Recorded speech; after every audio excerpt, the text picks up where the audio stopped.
السلام علیکم دوستو، آج میں آپ کے لیے لے کے آئی ہوں ایک سچی اور ایمان افروز کہانی، قبولیت کا وقت۔ میرا نام فرحت ہے۔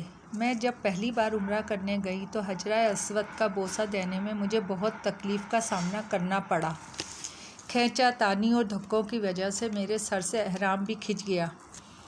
جب میں دوسری بار گئی تو خانہ کعبہ پر پہلی نظر ڈال کے میں نے دعا کی کہ اے اللہ پاک، اس بار مجھے پروٹوکول میں حجرہ اسود کا بوسہ ملے۔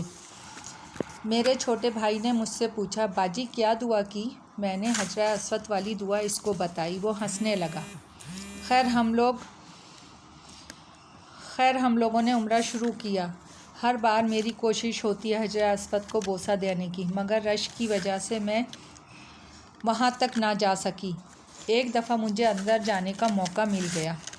وہاں ایک ایسا بھی گروپ آیا ہوا تھا جو 10-15 لوگوں پہ مشتمل تھا، اور وہ لوگ بہت مضبوط اور کالے لمبے تھے۔ ان لوگوں نے پلاننگ کے تحت ایک ساتھ مل کر لوگوں کو دھکا دیا۔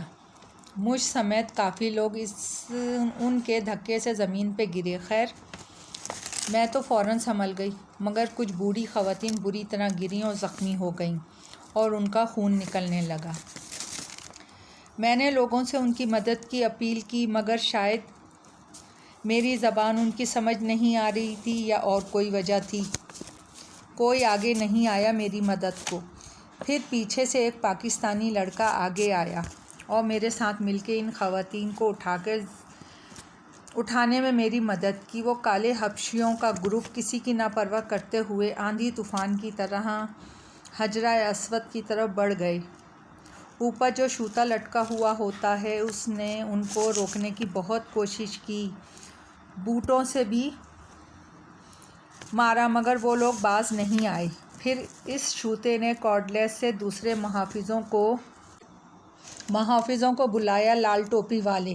انہوں نے فوراً آ کے اس علاقے کو بند کیا اور خون کی صفائی شروع کروائی۔ بوسہ دینے کا سلسلہ بھی روک دیا گیا۔ اب تو میں بالکل ہی نا امید ہو گئی تھی۔ پھر ان خواتین کی وجہ سے ویسے بھی میں بہت پریشان تھی۔ پھر ایک محافظ نے مجھے اشارہ کیا بوسہ لینے کا۔ میں سمجھی نہیں وہ کیا کہہ رہا ہے۔ پھر وہی محافظ میرے قریب آ کر ہلکی سی انگلی مجھے لگا کر پھر بوسہ لینے کو بولا۔ اب میں بہت زیادہ حیران ہونے لگی۔ میں نے اسے پوچھا، میں بوسہ لے لوں؟ اس نے سر ہلا کے کہا، ہاں۔ میری آنکھوں میں آنسو آ گئے۔ میں آگے بڑھ کر حجرہ اسود سے لپٹ گئی۔ پھر اس نے زخمی خواتین کو اشارہ کیا، پھر اس لڑکے کو آگے بلایا جس نے ان کی مدد کی تھی۔ پھر اس نے بوسہ لیا۔ پھر ہم سب آرام سے باہر آ گئے بغیر کسی دھکے کے۔ وہ زخمی خواتین ہماری ہم زبان نہیں تھیں۔ اس پاکستانی نوجوان نے بڑی مشکل سے ان خواتین سے ان کے کارڈ لیے اور ان کو ان کی ہوٹل تک پہنچایا۔ جب ہم عمرہ کر چکے تو ایک دن ہم اپنے ہوٹل میں بیٹھے ہوئے تھے۔ میرے بھائی نے مجھ سے پوچھا، ہو گیا آپ کا باجی پروٹوکول میں بوسہ؟